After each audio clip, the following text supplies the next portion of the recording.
Tanggal 9 September 1996, polisi menemukan jasad seorang mahasiswi yang terbakar bersama rumahnya di kota Katsushika, Jepang.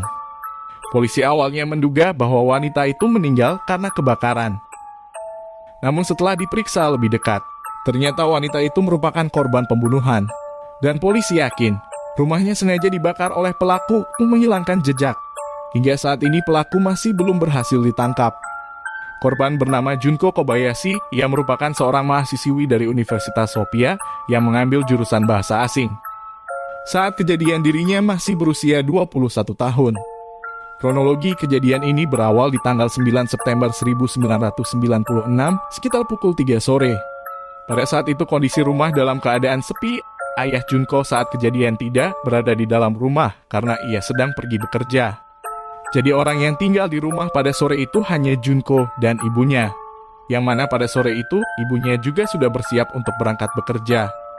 Sebelum kejadian pada sore itu, Junko yang posisinya berada di lantai atas sempat turun ke bawah untuk bertegur sapa dengan ibunya yang akan berangkat bekerja. Dan itu merupakan percakapan terakhir antara Junko dan ibunya sebelum kejadian tragis menimpa dirinya. Saat ditinggalkan rumah Junko dalam kondisi tidak terkunci. Karena ibunya berpikir bahwa masih ada Junko di dalam rumah dan sebentar lagi kakaknya juga akan pulang dari kantor. Jam 4:15 sore hari, salah seorang tetangga melintas melewati rumah keluarga Junko. Dan kondisi rumah keluarga Junko saat itu masih baik-baik saja. Namun setelah 20 menit berlalu, tiba-tiba rumah keluarga Junko mulai terbakar dengan api yang sangat besar. Butuh waktu 1 jam lebih untuk petugas dapat memadamkan api tersebut. Petugas yang melakukan evakuasi lantas menemukan tubuh Junko yang sudah terbaring di dalam rumah. Saat dibawa ke rumah sakit, Junko sudah dalam keadaan meninggal dunia. Petugas bersaksi, saat Junko ditemukan, tubuhnya dalam kondisi terbungkus selimut dengan memakai baju kaos dan celana pendek.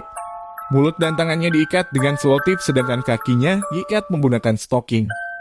Saat diautopsi pada leher, Junko ditemukan luka tusukan senjata tajam. Dan juga luka lebam di area lengan yang diduga karena adanya perlawanan dari Junko.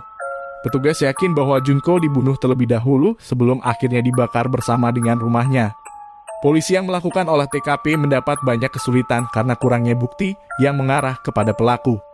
Dan pada tahun itu daerah tempat tinggal Junko masih minim adanya CCTV. Jadi polisi tidak mengetahui bagaimana pergerakan pelaku pembunuhan. Hingga saat ini polisi sudah memeriksa hampir 75.000 saksi dan 1.100 barang bukti. Namun mereka masih belum mampu mengungkap siapa pelaku pembunuh Junko Kobayashi. Satu-satunya bukti kuat yang dimiliki polisi adalah sampel DNA yang ditemukan pada korek api, yang diduga digunakan untuk membakar rumah Junko. Pihak kepolisian serta keluarga bahkan berjanji memberikan hadiah uang sebesar 1 miliar rupiah dan 645 juta. Bagi siapa saja yang bisa memberikan informasi terkait pembunuhan Junko Kobayashi. Pihak keluarga masih belum putus asa untuk mencari keadilan bagi anaknya. Mereka masih terus berusaha semampunya untuk mendapatkan informasi terkait pembunuhan putrinya tersebut. Namun hingga 27 tahun berlalu, kasus pembunuhan Junko masih sangat misterius dan sangat sulit untuk dipecahkan.